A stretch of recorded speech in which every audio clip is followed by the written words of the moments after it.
Salam sejahtera, terima kasih karena bersama dengan saya di Nazilin Unity Channel. Hari ini kita digemparkan sekali lagi dengan tindakan sombong dan juga tak bertanggung jawab daripada Perikatan Nasional seperti yang dinyatakan oleh pemimpin Kerajaan Perpaduan daripada PKR dan EMK Amanah. Saudara-saudara sekalian, tindakan Perikatan Nasional menolak MOU yang telah pun didraft oleh kerajaan kepada mereka dijangka akan menyebabkan Perikatan Nasional akan lebih menderita lagi. Selain daripada itu, ada yang menganggap tindakan Perikatan Nasional menolak MOU itu menutup terus peluang mereka untuk mendapat peruntukan daripada kerajaan. Ada netizen kata sepatutnya Perikatan Nasional bukan menolak, tapi membuat perbincangan. Bukan menolak, tapi perlu berbincang lagi, sehingga kata putus dapat diperoleh. Ini dengan sombongnya mereka terus menolak 100%. Oleh sebab itulah, penganalisis politik terkenal Malaysia, beberapa orang penganalisis politik dan juga orang-orang akademik menyatakan bahwa tindakan Perikatan Nasional menolak MOU itu sebenarnya akan membawa kepada perkara yang lebih menjahanamkan Perikatan Nasional, yaitu dijangka lebih ramai ahli-ahli parlimen pembangkang akan turut serta menyokong Perdana Menteri ke-10 selepas Perikatan Nasional menolak MOU, terutamanya daripada Parti Bersatu. Tindakan Perikatan Nasional menolak draft MOU mengenai peruntukan wakil rakyat mungkin mengakibatkan lebih ramai ahli parlimen pembangkang, terutama daripada Bersatu, akan mengalihkan sokongan kepada gabungan Kerajaan Perpaduan. Maka dengan ini sebenarnya yang kerugian besar ialah Parti Bersatu.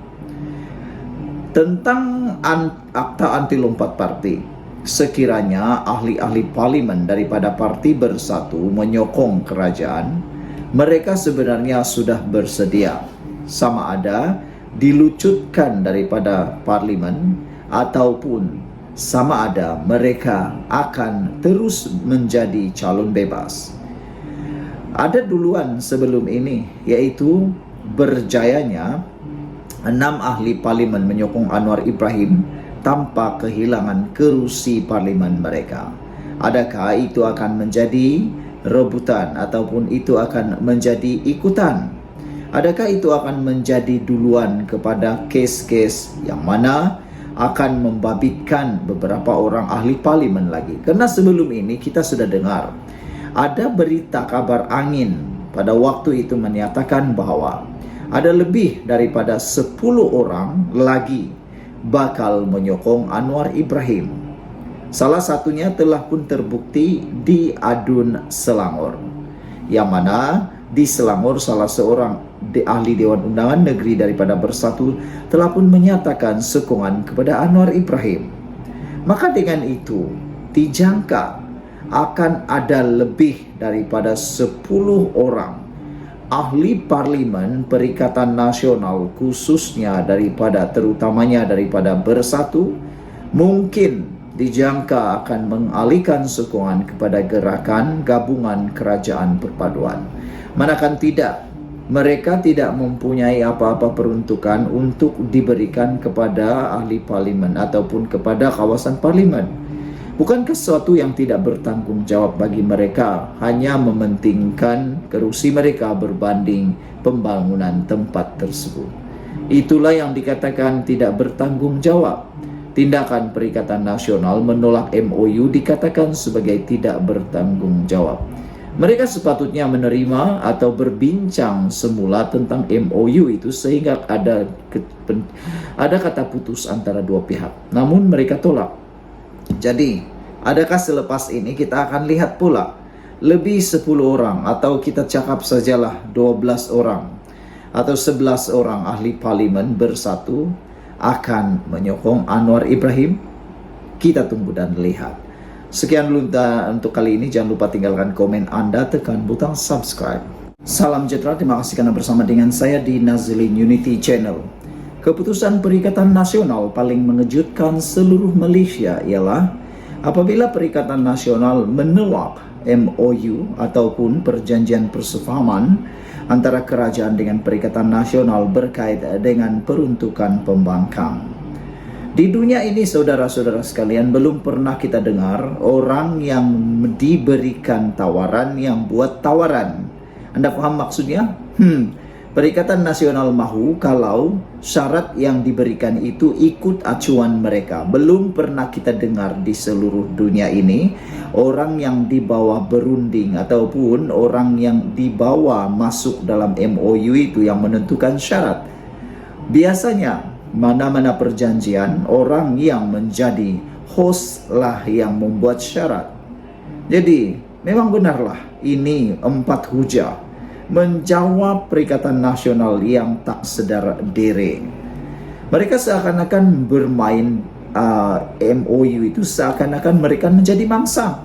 Tapi sebenarnya mereka lupa bahwa satu ketika dahulu mereka pun pernah jadi kerajaan dan pernah bertindak hampir serupa seperti itu. Jadi nak cakap orang seperti meludah ke langit kena muka pipi sendiri.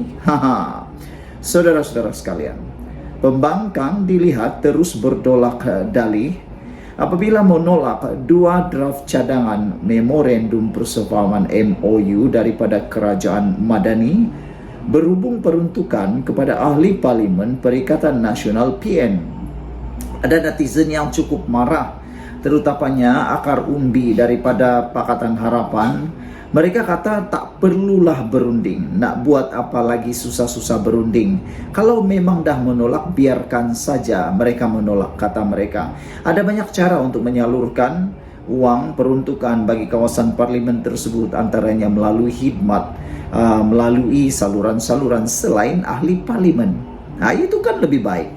Nak paksa orang suka kita buat apa? Memenatkan. Lebih baik gerakan perkara yang lebih bermanfaat, kata mereka.